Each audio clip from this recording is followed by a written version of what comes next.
Ang madring ito kahit nahihirapan na sa paghinga, nang makita niyang merong mas nangangailangan ng oxygen, nagmakaawa siya at sinasabing ibigay na lamang yung oxygen na kanyang ginagamit doon sa mas nangangailangan.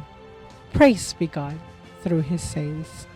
Eto po si Saint Irma Dulce, ang tinaguriang Mother Teresa of Brazil. Hindi man po siya kilala sa Pilipinas tulad ni Mother Teresa, kakaiba naman ang kanyang impluensya sa Brazil. Yung tipong wala kang pamasahe pero kapag pumirma siya sa papel at ipinakita ito sa bus terminal, magkakaroon ka na ng ticket.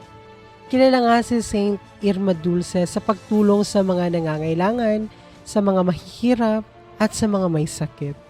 Yung tipong kapag merong nangangailangan, merong may sakit, merong emergency, imbes na tumawag ng ambulansya, kanya itong bubuhatin. Sinasabing inuwi nga ni Saint Irma Dulce sa kanilang kumbento yung mga mahihirap, yung mga nangangailangan, yung mga may sakit. Yung kanyang charitable institution ay sinasabing isa sa pinakamalaking charitable institution sa Brazil. Pero alam niyo bang nagsimula lang ito doon sa isang maliit na parang tirahan ng mga manok, kung saan doon dinala ni Saint Irma Dulce yung mga mahirap at mga may sakit. Alam niyo ba pinagsabihan rin siya na yung mga dinadala mo dito, baka magdala yan ng sakit at makahawa. Pero imbis sa pandirian, kanyang hinuhugasan yung mga sugat, kanyang pinapakain yung mga nagugutom, at pinapatuloy yung walang mapupuntahan. Nagkaroon rin nga ng pagkakataon na mag-meet ang dalawang natatanging babaeng ito, si Saint Mother Teresa at si Saint Irma Dulce. Nagkaroon rin ng pagkakataon si Saint Irma Dulce na makadaupang palad si Pope John Paul II. Dalawang beses silang nag-meet at ang huli nung ilang buwan bago siya mamatay, binisita siya ni Pope John Paul sa ospital. Balikan natin yung sinasabi ko kung saan paano magkakaroon ng ticket yung walang pamasahe gamit lamang yung pirma or maliit na papel na merong note at pirma ni Saint Irma Dulce. Merong isang writer, isang beses lang sila or short lang talaga yung pagkakataon ng kanyang encounter kay Saint Irma Dulce. At yung pagkakataong iyon, parang naglaya siya or something and gusto niya nang umuwi pero wala siyang pamasahe. And then lumapit siya kina Saint Irma Dulce dahil narinig niya na kapag lumapit ka doon, tutulungan ka nila. So pumunta siya doon, humingi siya ng tulong, nagtanong lang si Saint Irma Dulce ano ang kailangan. Sabi, kailangan ng pamasahe. So isinulat yun ni Saint Irma Dulce sa isang maliit na papel at kanya itong pinirmahan. And gamit yung maliit na papel na yon na may pirma ni Saint Irma Dulce, ipinakita nila yon sa bus station. At nagkaroon sila ng free ride. Yun na yung kanilang pamasahe.